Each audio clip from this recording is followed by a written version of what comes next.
Maayong hapon sa tanan. First of all, I would like to acknowledge atong mga kauban sa pangoberno sa siyudad sa Sugbo na adiri karon ang atong Vice Mayor, Vice Mayor Dondon Hontiveros, atong hatagag masipang pakpak. Asa si Vice Mayor? Inubanan sa ato ang mga Miss Cebu candidates. Tanawa. Nga po din karon ang atong mga konsihales sa siyudad sa Sugbo. To start, ladies first magipirme, na din karon si Councilor Joy Pesquera, atong hatagag masipa kayo nga pakpak.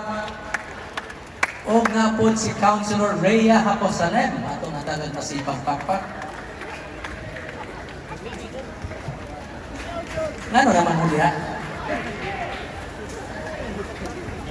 Ang panay, Joel Garganera, atong hatagag masipang pakpak.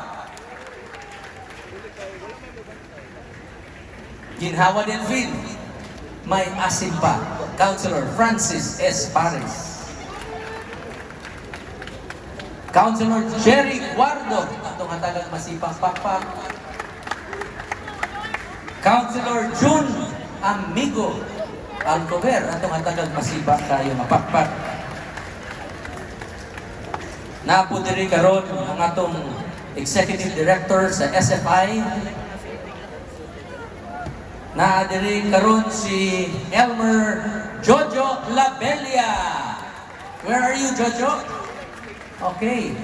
Og naapo diri ang konsihal, ang iyang pag-umangkon, anak sa atong kanhi mayor sa Dakbayan sa Sugbo, Councilor JP Labella, atong hatagag masipang pakpak.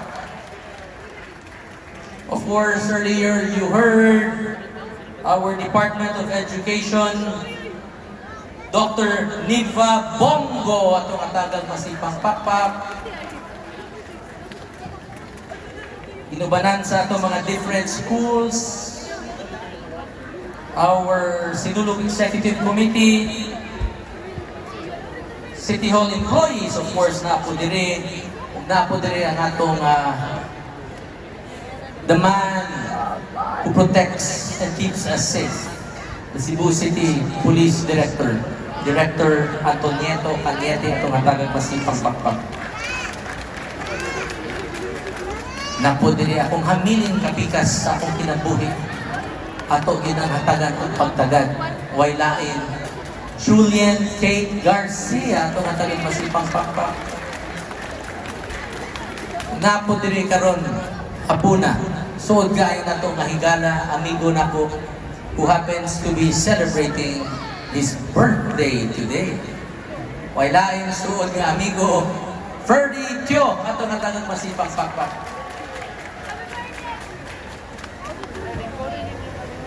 O kaninyong tanan, ladies and gentlemen, maayong hapon pagbalik. Para kanako, today was an indication of how our Sinulog will be celebrated in the coming days. Niaging tuig sa opening salvo, when we walked from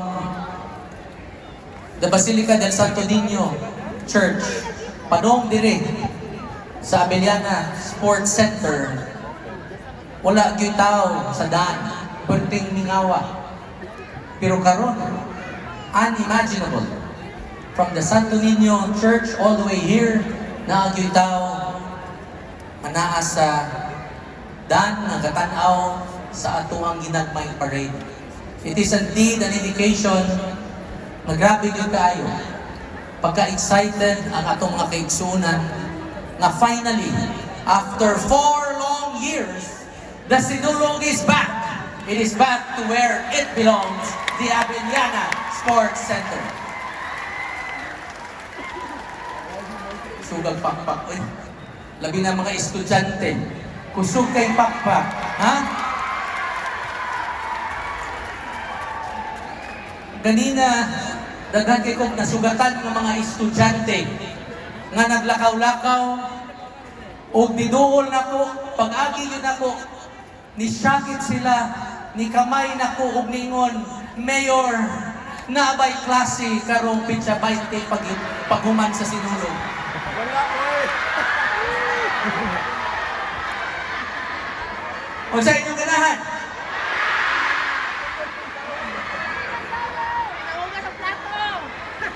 I will talk to Dr. Bongo and then we are weighing our options.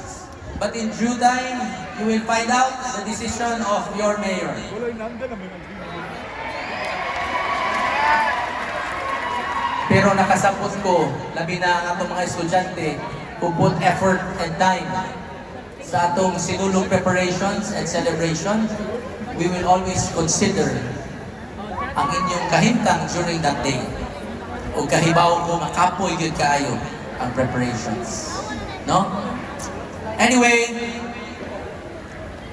I would also like to grab this opportunity to announce that for the first time in the history of Sinulog, we are going to have a free concert karong January 16 right here at the Abiliana Sports Complex.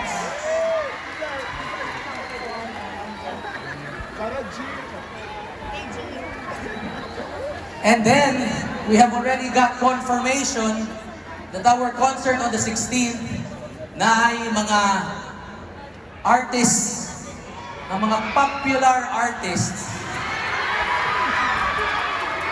Pero ang mga gorgeous diri, kung sa may shortcut sa gorgeous, ang mga gore diri, hindi makasabot aning mga artists. Pero kaming mga batanon, makasabot may aning mga artists. So, we have confirmation that on January 16, which we will be calling the Sinulog is Back concert, it's a free concert for everyone. Our artists will include TJ Monterde,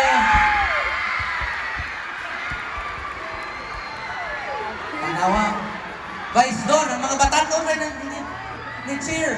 Ikaw, wadyo ka mo cheer. We will also have JK Labajo. And finally, we will have Casey Tandingan.